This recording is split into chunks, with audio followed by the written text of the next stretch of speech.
নমস্কার বন্ধুরা, আজকে আবারও একটা নতুন ভিডিও নিয়ে এসে গেছি। আশা করছি সকলেই ভালো আছেন আর সুস্থ আছেন। আজকে চলে এসেছি হচ্ছে একটা দিদির বাড়িতে।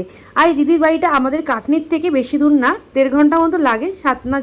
সাতনা বলে জায়গা রয়েছে কাটনির থেকে একটু ডিস্টেন্সে, সেখানেই এসেছি। আর ওই দিদিটারই বোনের মেয়ে এইটা, তার সাথেই তোজো খেলছে, পুরো পুতুলের মতো মেয়েটা। আর এখানে হচ্ছে আমার বর আর তার বন্ধু বসেছে। আর এই যে তার দুপুরবেলা খাওয়া দাওয়াও করতে বসে পড়েছি। দুপুরে খাবারে রয়েছে পনির পরোটা, পনিরের একটা তরকারি, একটা মিক্স ভেজ, তার সাথে রয়েছে রাইস আর হচ্ছে অরড় ডাল, আর ছিল সঙ্গে রায়তা, অনেক কিছুই ছিল। এই যে দিদিটাকে যাকে দেখলে যে খেতে দিচ্ছে, তারই বোনের মেয়েটার অন্নপ্রাশন ছিল, সেই জন্যই আমরা আরও এসেছি। আর এই দিদিটা দেখো, ওই যে হাজব্যান্ডের যে বন্ধু, ওনার ভাইয়ের বিয়ে, তার জন্য কিন্তু দিদিটারা অনেক শপিং করেছে। প্রত্যেকটা শাড়ি তাই আমাকে খুলে খুলে দেখাচ্ছিল। অনেক শাড়ি কিনেছি এখানের, যেহেতু আমরা যেহেতু বাঙালিদের বিয়ে, আর এখানের যে এই দাদাদের বিয়ে একটুখানি অন্য রকম, ওদের পুরো ট্রলি ভর্তি করে শাড়ি টাড়ি বউদেরকে পাঠানো হয়, সেগুলোই একটা একটা করে খুলে আমাকে দেখাচ্ছিল, খুব সুন্দর। আর এখানে এগুলোর কিন্তু প্রাইস মোটামুটি নিয়েছে হচ্ছে 1,500। এগুলো খুব কম দামে শাড়ি নিয়েছে, এগুলো সবই 1,500। দোলা সিল্ক বললো, গ্রিন কালার, রানি কালার, ওদের সবাইকে আত্মীয়দের দেওয়ার জন্য। এটা একটা রয়েছে ভেলভেটের উপরে শাড়ি, এটারও দাম নিয়েছে ওরকমই বললো 1,500 এরকম। শাড়ির খুবই দাম কম দেখলাম এখানে, যেগুলো হচ্ছে সিল্কের শাড়ি, এগুলো তো 700 এরকম দাম ছিল। এগুলো ওদের একটুখানি কি শিফনের মধ্যে, জর্জেটের মধ্যে শাড়ি রয়েছে, এইসবই ওরা কেনাকাটা করেছে। এইটাও হচ্ছে একটা ডোলা সিল্ক। এই সিল্কগুলো, এই যে একটা রানি রয়েছে, একটা পিঙ্ক রয়েছে, 3টে কিনেছে, বললো ননদদের দেবে। আর প্রচুর শাড়ি কিনেছে। এই গ্রিন কালারের শাড়িটা তো আমার খুব ভালো লাগছিলো দেখতে। এইটা একদম শিফনের, আমার শিফন শাড়ি এখন খুব ভালো লাগে। আর এটা অর্গানজা রয়েছে, অর্গানজাটার দাম অনেকটাই কম, বললো 600 টাকা এরকম দাম নিয়েছে। এই শাড়িগুলোও সব গিফট পারপাস কিনেছে, খুব সুন্দর লাগছে। প্রত্যেকটা শাড়ি সুন্দর হয়েছে, যেহেতু বিয়েবাড়িতে সবাইকে দিতে হয় ওদের। এখানে আমাদের যেরকম মেয়ের বাড়ির থেকে তত্ত্ব আসে ছেলের বাড়ির জন্য, আর ছেলের বাড়ির থেকে তত্ত্ব যায় মেয়ের বাড়ির জন্য, এখানে কিন্তু এরকম নয়। এদের বিয়েবাড়িতে হচ্ছে যে যার বাড়িতে নিজেরাই কিনে গিফট করবে, তাদের আত্মীয়দের। ওরকম কোনো গিফট যারা আসবে সেটা একদমই খুবই বাড়ির লোকেদের জন্য, আর কারুর জন্য না। আর এই শিফনগুলো মাত্র 450 টাকা করেই কিনেছে। দেখো কি ভাল লাগছে এই লাল শিফনটা, তো খুব সুন্দর লাগছে। এখানে বাইরে কি হয় যে ওদের যেহেতু এটা বাপের বাড়ির এলাকা, সেই জন্য চেনাশোনা দোকান আছে। আর সেখানে গিয়ে কি পুরো একদম থোকে সব কিনেছে বলে ওই জন্য আরও দাম কম পড়েছে। আর এই লেহেঙ্গাটা তো দাম শুনলে অবাক হয়ে যাবে কত টাকা পড়েছে, মাত্র 4,500 টাকা। ওটা বউয়ের জন্য কিনেছে।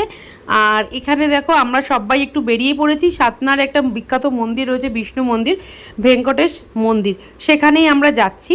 আর তাই জন্য সবাই মিলে রেডি হয়ে গেছি। এই যে দেখতে পাচ্ছ, সবাই ফটো তুলছে। আর এই হচ্ছে সেই দিদি যার বাড়িতে, বাপের বাড়িতে আমরা এসেছি, অপূর্বাদি। আর দেখ চলো, এবারে এখানে নিয়ে এলো আমাদের হচ্ছে ভেঙ্কটেশ মন্দিরে আসার আগে, আমরা গাড়িটা পার্কিং করে দিলাম। এরপরে আস্তে আস্তে আমরা মন্দিরের দিকে যাচ্ছি। আর এটি কিন্তু অনেক পুরনো বিষ্ণু মন্দির, এর ভেতরে কিন্তু বিষ্ণু ঠাকুরই রয়েছে মূর্তি। চলুন আপনাদেরকেও দেখাবো। দেখতেও খুব ভালো লাগছিলো, ভিতরটা খুবই সুন্দর, পাশেই গার্ডেন করা রয়েছে। আর ভেতরে কিন্তু বিষ্ণু ভগবান রয়েছে, সেটাই আমরা দেখতে যাচ্ছি। মন্দিরের পাশেই কিন্তু ফুল ঠুল নিয়ে বসেছে, তো যে এখান দিয়ে উপর দিয়ে যাচ্ছে। এই যে মন্দিরের পাশে ফুল নারকেল সব বসেছে ঠাকুরের পুজো দেওয়ার জন্য। আর এইটা হচ্ছে মন্দিরের সামনেটা। চলুন তো তোমাদেরকে একটু দেখাই। আর মন্দিরের ভিতরেও কিছুটা আমি ভিডিও করেছি, একদম ঠাকুরের ফটো তোলা মানা ছিল, কিন্তু বাদবাকি ভিডিও আমি পুরোই করেছি। খুব সুন্দরভাবে লাগছিল মন্দিরের ভিতরটা। আর এখানে যে অপূর্বাদির বোনও এসেছে, আর তার সাথে সাথে তার পুচকিটাও এসেছে। পুচকিটা তো পুরো একদম পুতুল, এত সুন্দর, এত কিউট। ওই দেখো কোলের মধ্যে রয়েছে। আর চলো এবার তাহলে আস্তে আস্তে ভিতরের দিকে যাই। এই হচ্ছে মন্দিরের সামনেটা। আর এবার দেখো মন্দিরের ভিতরটা আমরা ঢুকেছি, সেই যে আগেকার দিলে যে দালান বাড়ি যেরকম স্ট্রাকচার থাকে না, অনেকটা ওরকম সুন্দর থাম্বাগুলো। আর এখানে এসে জানো কি দেখতে পেলাম, দেখো আমাদের হচ্ছে দক্ষিণেশ্বরের মায়ের মন্দিরের দর্শন হয়ে গেল। আর ওখানে রয়েছে ঠাকুর আর বিবেকানন্দের ছবি। মায়ের মন্দির কিন্তু এখানে ফটো রয়েছে বিভিন্ন মন্দিরের। আর এখানে কিন্তু ভাইয়া ফুল টুল নিয়ে এসে পুজো করে নিল। আর এখানে বাচ্চারা খেলছে, আর আমি একটু ভিডিও করে আপনাদের দেখিয়ে দিলাম। আর এইভাবেই কিন্তু আমরা পুরো মন্দিরটাই দর্শন করলাম। খুব সুন্দরভাবে মন্দিরটা বানানো, পুরোনো দিনের যে পাথর বড় বড়, সেই পাথরেরই মন্দির। আর এখানেও রয়েছে ঠাকুরের মূর্তি, এই যে খুব খুব সুন্দরভাবে মন্দির দর্শন করে এবার আমরা আস্তে আস্তে বেরিয়ে পড়ছি। আর এই দেখো, ওর নাম হচ্ছে গুল্লু, গুল্লুর মতোই ওকে দেখতে, পুরো ডল। আর এবারে আমরা চলে এসেছি মন্দিরের পাশে একটা গার্ডেন রয়েছে, যেখানে বিষ্ণু ভগবানের অবতার বিভিন্ন দেখানো হয়েছে, মানে কি কি রূপে বিষ্ণু ভগবান মানে দেখা দিয়েছিলেন সেগুলোরই এখানে বর্ণনা করা হয়েছে। সেই মূর্তিও রয়েছে, সেগুলো আপনাদেরকে দেখাবো। এখানে 10 টাকা করে টিকিট কেটে আমরা একদম ভেতরে ঢুকে পড়েছি। আর অনেক দিন বাদে যেহেতু ওদের সাথে দেখা হয়েছে, দিদিদের সাথে, মেনলি হচ্ছে উনি হচ্ছে আমার মানে যে বরের বন্ধু, তার সূত্রেই কিন্তু এই দিদির সাথে আমার আলাপ। আমরা আগে যখন ভিলাইতে একসাথে থাকতাম, তারপর আমরা কাটটিতে ট্রান্সফার হয়ে চলে আসি, আর এই দিদিটা ট্রান্সফার হয়ে চলে যায় হচ্ছে নাগপুরে। সেই জন্য আরেকবারও দিদিটা আমাদের বাড়িতে এসেছিল। তারপর থেকে তো টানা মনে হয় 1.5 বছর হয়ে গেছে, আর দেখাই হয়নি, ফোনেই কথাবার্তা। কিন্তু অনেক দিন বাদে যে দিদিরা বাপের বাড়ি এসেছে, সেই জন্য কিন্তু আমরা 2 দিনের জন্য ওখানে চলে গেছিলাম সাতনায় থাকতে।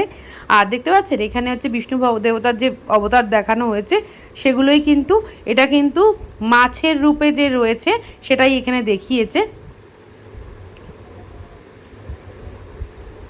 এই যে ভগবান মৎস্য রূপে রয়েছে সেটাই এখানে দেখিয়েছে। এটা হচ্ছে ভগবান রয়েছে কচ্ছপা রূপে, মানে কচ্ছপের রূপ নিয়েছে। আর এটা হচ্ছে বরাহ অবতার। তারপরেই রয়েছে হচ্ছে নরসিংহ অবতার।